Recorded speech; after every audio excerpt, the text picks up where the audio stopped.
World record बन गया इमरान खान साहब का। इमरान खान ने कैदी नंबर 804 में जेल में बैठ के एक वर्ल्ड रिकॉर्ड बना दिया। और वर्ल्ड रिकॉर्ड क्या है कि 500 से जायद, लगभग 500 इमरान खान साहब ने एफिडेविट साइन करके दिए हैं, पावर ऑफ अटॉर्नी। वकालतनामे साइन करवाने का वर्ल्ड रिकॉर्ड लग चुका है। 500 पावर ऑफ अटॉर्नी साइन करवाए हैं बैरिस्टर सफदर ने, बैरिस्टर सलमान सफदर साहब ने इमरान खान साहब से। अब बताएं, जेल में बैठा हुआ एक आदमी इतने ज्यादा जो है वो पावर ऑफ अटॉर्नी साइन कर रहा है, तो ये वर्ल्ड रिकॉर्ड ही है ना। तो इमरान खान साहब ने बीमार ना होने का वर्ल्ड रिकॉर्ड लगा दिया, एफिडेविट साइन करने के हवाले से वर्ल्ड रिकॉर्ड लगा दिया। इमरान खान का एक और वर्ल्ड रिकॉर्ड है कि तारीख में सबसे ज्यादा मुकदमात जो हैं वो इमरान खान साहब के ऊपर दर्ज हुए। इतने मुकदमात आज तक पाकिस्तान में किसी पे दर्ज नहीं हुए जितने इमरान खान साहब को जेल में बंद करके दर्ज किए गए उनके खिलाफ।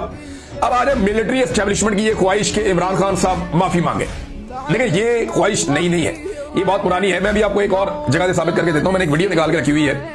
7 मई 2024 को DG ISPR